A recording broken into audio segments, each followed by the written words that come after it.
Hi guys, எல்லாத்துக்கும் வணக்கம். நான் வந்து உங்கள் கேஎஸ் உண்மையிலேருந்து பேசுகிறேன்.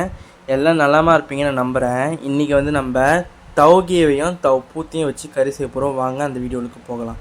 ஃபர்ஸ்ட் வந்து அடுப்பில் எண்ணெயை ஊற்றி கடுகு தலைப்பு சேர்த்துக்கிட்டு அதோட நம்ம வெட்டி வச்ச எல்லா திங்ஸையும் சேர்த்துக்கணும். அதாவது வெங்காயம், பெரிய வெங்காயம் 1, அப்படி சின்ன வெங்காயம்னா 2 போட்டுக்கோங்க.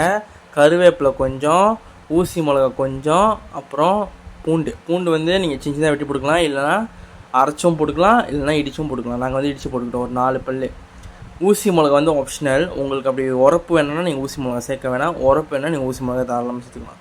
ஸோ சேர்த்துக்கிட்டு நல்லா வதக்குங்க எல்லாத்தையும். அது நல்லா பொரிஞ்ச வர இருக்கும். நார்மலாக அந்த தனித்தனியாக பொரிக்கிற ஜாமான் வந்து நம்ம தனித்தனியாக பொரிப்போம். பட் இதெல்லாம் வந்து ஒன்றாவே போட்டு வதக்கிடலாம். ஸோ நல்லா வதக்குங்க.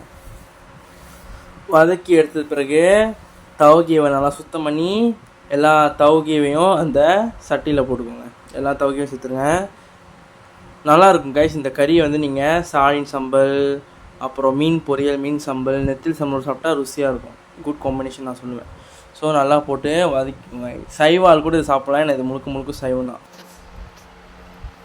போட்டு நல்லா வதக்கிட்ட பிறகு அப்புறம் தண்ணியில் தம்ப பண்ண வேணாம், ஜஸ்ட் அப்படியே வதக்குங்க. வதக்கிட்டு பொரிச்சு வச்ச தவை நீங்கள் அதில் சேர்த்துக்கலாம். நாங்கள் வந்து பூத்தி தான் வாங்கி எங்கள் அம்மா வந்து பூத்தைவை மஞ்சத்தூள் போட்டு பொரிச்சிக்கிட்டாங்க, சின்ன சின்னதாக வெட்டி.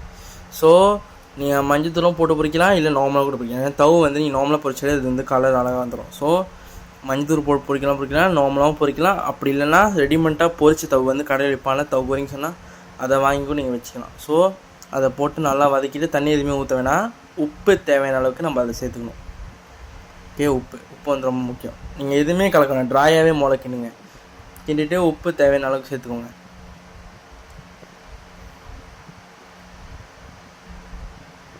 அதுவும் உப்பு வந்து தேவையான அளவுக்கு சேர்த்துக்கிட்டு நல்லா முதல்ல ட்ராயாகவே நல்லா வதக்குங்க போட்டு சட்டியில். ஏன் நம்ம தண்ணி ஊற்றணுனாக்கா நம்ம சந்தான் சேர்த்ததுக்கப்புறம் தண்ணி ஊற்றுவோம். ஸோ முதல்ல வதக்குங்க. நல்லா வதக்கினப்புறம் சந்தான் அடுப்பு வந்து லோ ஃப்ளேம் வச்சுக்கோங்க, இல்லைன்னா அடி பிடிச்சிடும். ஸோ சந்தான் கிளாப்பை வந்து, அதாவது கோத்தாப்பால், நம்ம இந்தியன் பாஷையில் கோத்தாப்பாலை தூக்கி நம்ம ஊற்றிட்டு அதை வதக்கிட்டு அப்புறம் தண்ணியை வந்து தேவையான அளவுக்கு ஊற்றிக்கோங்க. நீங்கள் ரொம்ப சேர்ப்பீங்கன்னா தண்ணி கொஞ்சம் கூட ஊற்றிக்கோங்க. சந்தன் கிளாப்பும் கூட ஊற்றிக்கணும்.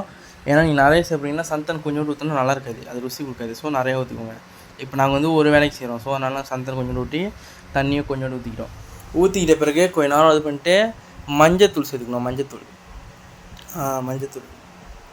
மஞ்சத்தூள் சேர்த்து அது நல்லா மிக்ஸ் பண்ணிவிட்டு, அந்த கறியோடு நல்லா மிக்ஸ் பண்ணிவிட்டு மஞ்சத்தூளை, அந்த சந்தான், அந்த மஞ்சத்தூள், அந்த மசாலா, அந்த உப்பெல்லாம் வெந்து வர வரைக்கும் வெயிட் பண்ணோம். ஸோ நல்லா கிண்டிடுங்க. எல்லாத்தையும் கிண்டிட்டு நீங்கள் என்ன பண்ணுங்கள் பாருங்கள், கலர் மாறிடுச்சா, நல்லா கிண்டியாச்சுல. ஸோ கிண்டினதுக்கப்புறம் கொஞ்ச நேரம் சட்டியை வந்து மூடி வைங்க. ஏன்னா நம்ம வந்து ஒரு 5-10 நிமிஷத்துக்கு கொதிக்க வைக்கணும். ஏன்னா அப்போ தான் இதெல்லாம் வேவும்.